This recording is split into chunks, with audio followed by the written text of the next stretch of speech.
I'm Tania Bryer, and I've come to Fuerteventura in the Spanish Canary Islands to meet one of the all-time greats of tennis, Rafa Nadal. I've been trying to get this interview for a very long time, so I was thrilled when his team invited me here to the opening of his fourth hotel. And there's so much to talk to him about: how his career on court shaped his new chapter as an investor and entrepreneur. I built a legacy on the court, and now is the moment to build a legacy outside of the court. How he endured secret health issues throughout his career, yet still won titles. You're gonna go through tough times if you want to become a successful person. And what he thinks about the next generation of tennis stars. With Andy, with Novak, with Roger, we help each other to keep growing. And now you have two players that are better than the rest. That's all in this conversation with Rafa Nadal.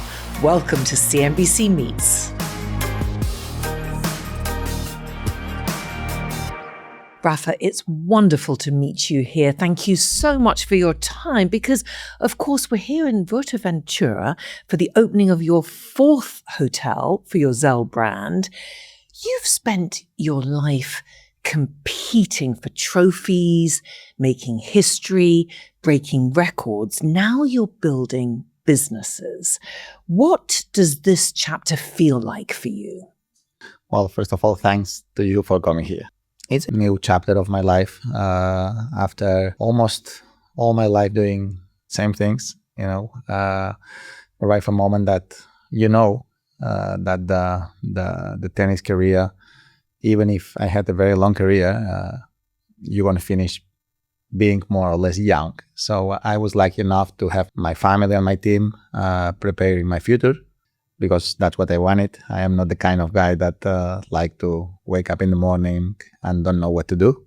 My goal was to keep going, and this is one of my projects. I love to spend days in the hotels because that's what I did during half of my life, and I know what I like the most or not. So I wanted to experience this opportunity, and having Meliá next to me is something that makes me feel comfortable. We are from the same place, from Mallorca, and people that I trust a lot, and at the same time for me it's an opportunity to learn, because they have been on the business for forever, and very successful company. And for me, it's something that I am learning, but of course, I know more or less what I like to see in a hotel. And is that the reason for the hospitality, do you think, to invest in that, Rafa? I mean, I think the mentality of the people changed during the last couple of years. I think before, the people always tried to save money to buy a car, to buy a house. And I think the mentality changed a lot since I was a kid. Now the people, they appreciate a lot the experiences. So they invest a lot on experiences, and traveling and knowing different places. So it's a business that I like. Being from Mallorca, our main economy is coming from the touristic thing. So I grew up in some way with this DNA, and I enjoy exploring this new project in my life as others that I have, but this personal one, having the partners that I have, something that make me feel comfortable and excited about what can come. Yes, you talked about knowing Meliá very well, and you're a co-founder in Zell with Gabriel Escarrer, who's chairman and CEO. How did that start, that partnership? We started talking about the possibility of doing something. And together, we know each other since a long time ago. And it was funny because one day we said, okay, let's have lunch and let's see what can happen. So we had lunch in the academy like a few years ago. And I wanted to explore that possibility. And, he was very excited to try to start a project together. And to be honest, we started writing things on a napkin, things that we like about the hotels, things we don't like that much about hotels, and what will be the ideal thing for us. So both of us, we love the Mediterranean lifestyle, the culture, because we born there, no? So since the beginning, we shared that vision that we wanted to bring the Mediterranean experience around the world. A lot of very successful athletes often lend their names to ventures. But of course, because you're a co-founder of the brand, how much time, how much capital, how much investment do you personally put behind Zell? Oh, it's great that I have a great team. And it's fantastic that Meliá has a fantastic team that makes our job easy. Without a doubt, no. But the challenge at the beginning is, first of all, to build a brand. You know, you need to have something different in a world that is very competitive, in a world that you have plenty of different brands. You know, try to be different in some way than the others. It's a big challenge, no. But I think we can be proud about what we did because we started just 2 years ago. And we already, that's our 4th opening, and by the end of the year, if the things are going the proper way, we're gonna have 7 hotels already working. No? So something that the beginnings are always difficult, but I think putting that in perspective, we started well, and we're moving forward in the right direction. I think the clients are happy, and from my point of view, something that we achieved soon that I'm proud of is the clients feels identified with the brand. We were able to create a community that the clients are moving from one Zell to another. Do you think they'll be surprised there's no tennis court here? No, you have plenty of things to do. In other Zells, you have tennis courts. In some of them, not. Depending on the place you are, you're gonna have different kind of activities, different kind of experiences, and that's what we want to be. We want to be dynamic. We want to be active, and we want to give the clients the possibility to enjoy different activities and experiences during the same day. You've been a global icon for more than 20 years yourself, and brands have invested in you throughout your career, as well as the fans and broadcasters, sponsors. But at what stage did you see yourself as a brand? Well, I just finished my tennis career less than 2 years ago. So in some way, I built a legacy on the court, and now it's the moment to build a legacy outside of the court. And that's how I see myself. You know, first of all, I need to discover what I like more or less. Second thing, I like the hospitality, but I believe in health without a doubt. And my main investments are in hospitality, in education, and sports. So I believe that's the future. I see my brand as in a growing perspective, and in some way building this new chapter and trying to make the right steps forward. Of course, with the right people next to me. You revealed recently that you'd been managing a very rare condition in your foot for much of your career, and you didn't always know how long you had left to play tennis. At what point during that time do you think you seriously started to think about life beyond tennis? Well, of course, as you can imagine, you evolve as a person during the years. No, of course, I had my first big injury of my foot in 2005. That was probably the toughest moment, because the information that we managed at that moment of the doctors were that maybe we will not be able to keep going with my tennis career. So that was a shock, but fortunately we were able to find a solution and keep going. And of course, have been a challenge during all my tennis career, but nothing to complain at all, because I did much more than what I ever dreamed. I am a kind of guy that I like to do things, I need to have goals. I think it's very important in this life to have goals ahead of you, because that helps you to wake up every day with motivation and passion. And of course, for me, it's something that that I knew since a long time ago that I wanted to keep doing things and learning after my tennis career. I was asked by my father, by my team, what I want to be when I retire my tennis career. And I feel very lucky because I was able to decide, no, but I decided to keep going with different things. Of course, I want to have time to spend time with my family. I have 2 small kids, and that's the most important thing of my life, without a doubt. But I like to work. That's how I understand this life. And how do you decide what to invest in? What feels right for you? Because, of course, your reputation that you've built up over the years is so important. Well, that's why I have a team next to me that we decide what's the direction that we take on the business and in the personal investments. And in what we like to dedicate our efforts. No? For me, education, well-being, because I have a company of supplements, NDL, that we are growing to. We started like 3 years ago, and every year we are improving. And then education and sports, I think it's a great way to help the kids to grow with the right values, the right education and preparation for their futures. No, and that's in some way I have the WAX.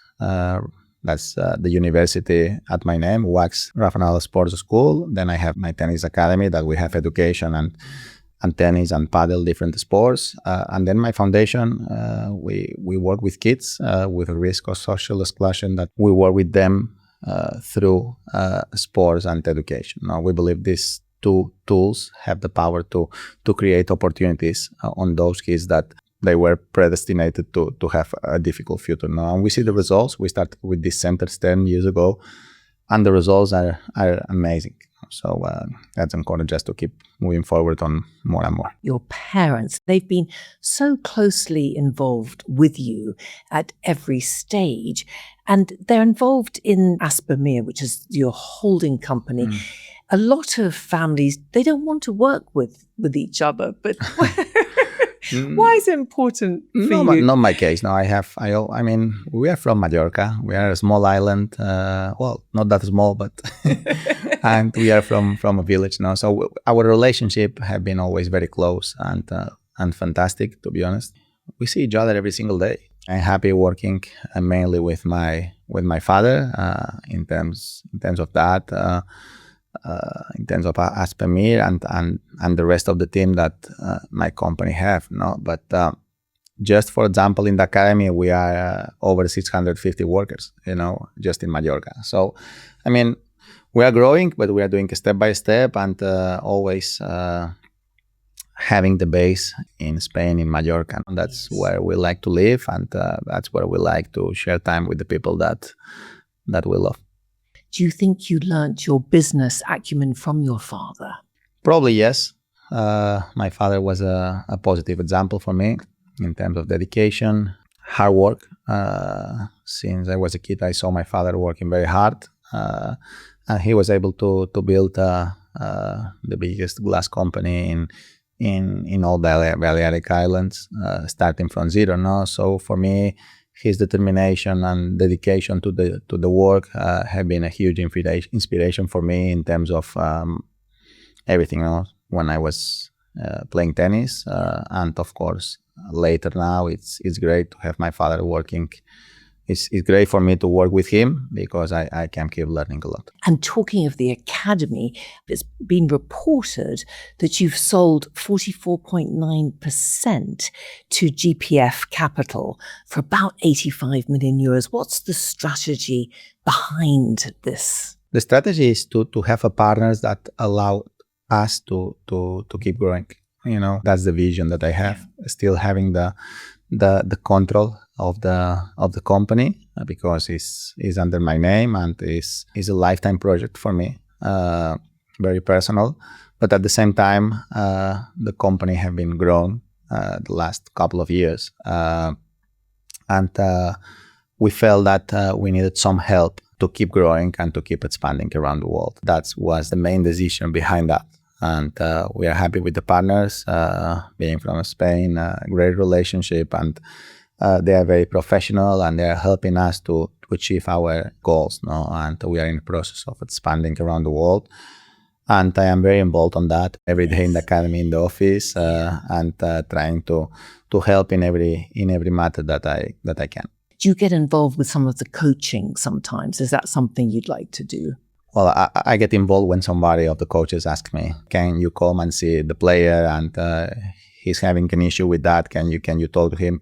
Of course, I am always available.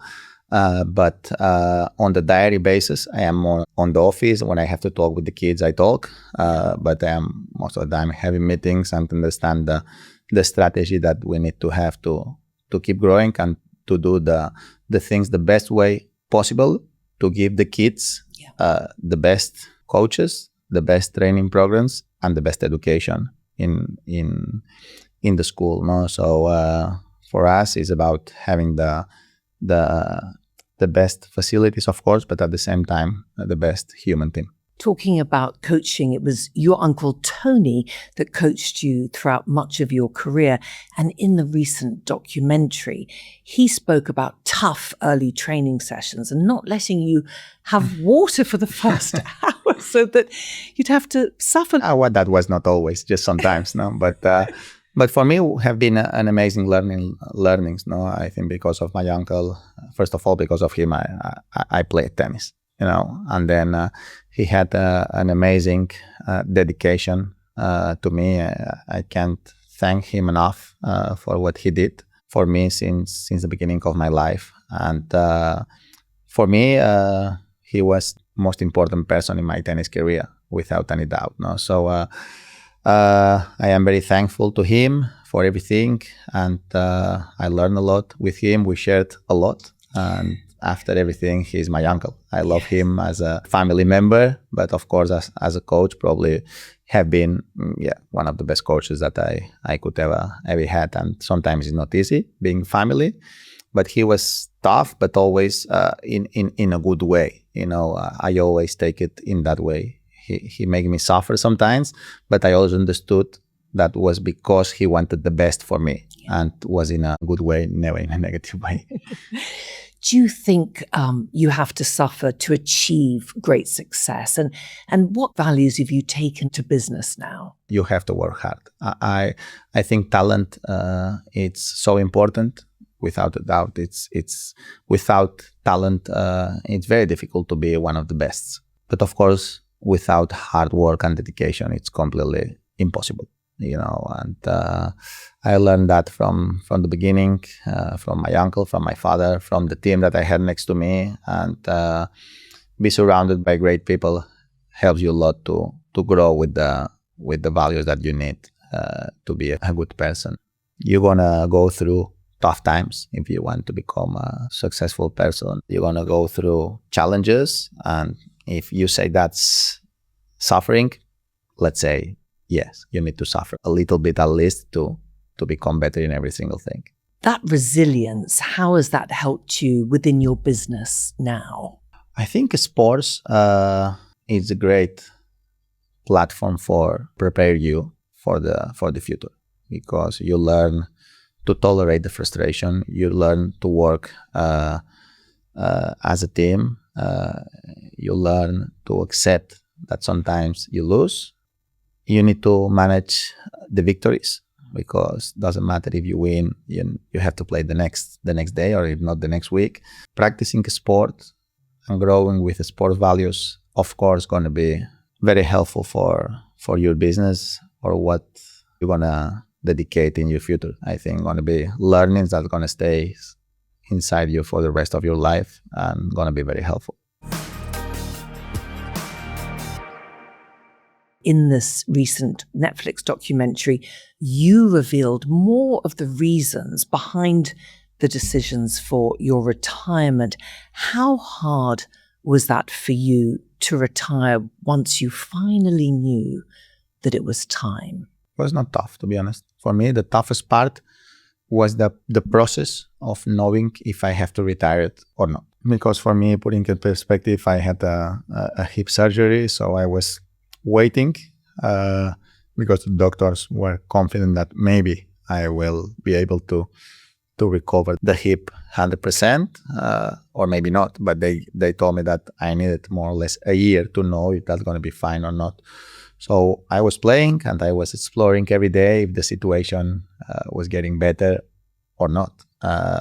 So when I realized that I'm going to keep having a limitation and I will not be able to fight for the things that really motivates me, it was the moment to make the decision of stop playing tennis. No, as simple as that. But of course, during all those months that you are exploring, okay, no, I still having this limitation, I still having this pain, I cannot move properly.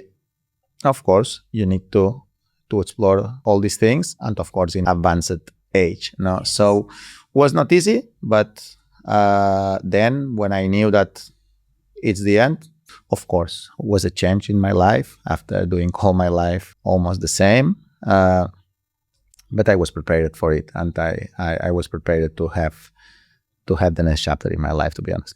What was it like sharing that with the world? Because everybody understands now what you went through. Were you surprised by any reactions?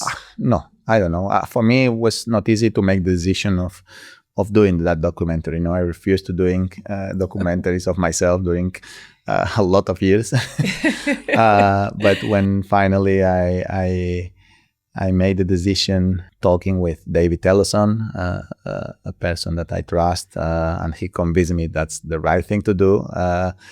I said, okay, so then if you do it the proper way. No, I mean, I need to talk about everything. I need to talk the truth of everything.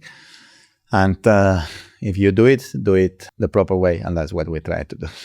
When you first saw it, Rafa, how did it feel for you? Was it exposing? I mean, it's so difficult to see a documentary of yourself. Yeah. You know, it's difficult to analyze from just a neutral perspective, or just like a spectator. No, so for me, the value of my opinion is not very important. For me, the most important opinions are the opinion of the people who watch the documentary and what they think, if they like, if they don't. That's for me the opinion that have better value more than my personal opinion, because having documentary of yourself, from my mentality, probably I only see the negative parts, not only the positive parts. No? So, and it's difficult to go through all this process. And of course, we saw the famous scene of you, and there was Novak, and there was Roger and Andy, all there to applaud you. That era of tennis was just extraordinary. How do you view the rivalry now between Sinner and Alcaraz? Well, yeah, have been an amazing part of the history of our sport that we shared together with Andy, with Novak, with Roger, of course, with me. And we enjoy it a lot. That's the truth. Even if we suffer at each other, but we help each other to keep growing as a person and as, of course, as a tennis players. No, we push each other a lot. And now you have two players that are over the rest. You know, they are better than the rest. To be honest, I was happy to see Sasha Zverev winning Roland Garros after all those years fighting for winning a Grand Slam. I am happy for him. I think he deserved it. But of course, let's see how he evolves now after that victory. But Yannick and Carlos, today, they are at a different level than the other competitors. Now, I think it will be great if somebody else comes and put problems on both of them. But today, it's interesting to see how they are going and how far they can keep fighting, especially between them. And if you had to say Sinner or Alcaraz, like Messi, Ronaldo, what would you choose? I mean, both of them are different, amazing, but it's difficult to analyze. For the moment, Carlos achieved more than Yannick in terms of Grand Slams. Then Yannick, for the moment, is very solid. This year, he had this issue in Roland Garros, but the results that he was having before that were just really unbelievable. And Carlos, unfortunately, had that injury on the wrist that hopefully he's in the final stages of his recovery. And hopefully he will be able to come back at the highest level, because tennis today needs Yannick and Carlos at his top. Well, talking about tennis, it's going through a period of change. A lot of the top players were pushing for a greater share of the tournament revenues. Wimbledon has risen 20% now at the prize money. But what do you make of it? Do you think players should share more in the revenue of the tournaments? I mean, depending in which position you are. I mean, if you are a player that you believe that you deserve more. If you are the tournaments, probably you think the opposite, no? I was always open as a player, and now that I am not player anymore. From my point of view, players are right in a couple of things, but not on everything, no? Because players are arriving to the tournaments, they are playing, they are having their prize money, and they are coming back home. The tournaments, they need to invest the whole year on preparing that week or that 2 weeks. It's true that the Grand Slams, they have a big advantage because you only have 4 Grand Slams per year, and in some way they have the privilege to be Grand Slams. I mean, they built that brand. They deserve to be who they are because in some way, we, as a player, we give them the importance. These tournaments are the tournaments that we wanted to win the most. So that's why they have this power. We need to understand a little bit more as a player how the companies work. And I really believe that even if the Grand Slams keep having a lot of advantages over the other tournaments, I mean, they have been growing the prize money year after year, an important percentage. So for me, if you see how much the players were getting 15 years ago and the amount of prize money that they are getting today, you see that the average of increasing is way over the average of any job in this world, in terms of percentage. Not, I don't want to say in terms of amount of money, in terms of increasing the percentage of the incomes that the player has. And the players need to value that in the right way too. I don't have the opinion that the players need to share revenues. I am on the opinion that the players need to find a deal with the slams. They say, okay, I want to increase my prize money, let's say, 5% every year, 10% every year, 15% every year, 3% every year. I don't know. But find a deal with that, and you stay with that. And the Grand Slams commit that they have to increase the prize money a percentage per year. Fair enough for the players, fair enough for the tournament. That's, from my point of view, will be a fair deal between players and tournaments. And when you sign this deal for 10 years. So we have 10 years of call. You've said, of course, that chapter of your life is firmly closed. What do you miss about it? I am in peace with myself, to be honest. Yeah. I don't miss much the competition. No, I bring my body and to the limit. So when I decided to stop is because I was 100% convinced that was the thing to do. No, so I am not thinking anymore. Oh wow, I wanted to be there. No, not at all. No, I was able to visit any tournament and be just a simple spectator with zero hard feelings. So I am enjoying this part of my life, enjoying time with kids at home, being here, opening a hotel, working every day on the academy. I changed my mentality. I always will be a tennis player, but that's like in another life. Even if it's only 1 year and a half ago, since I stopped playing tennis, okay, I closed this was a past era, for me, and that's how I see that. Was it hard to adjust? I mean, when you wake up, of course, you had that structure. You were going for titles, you were going for history, and then that stops. Very natural, very sweet transition for me. Yes.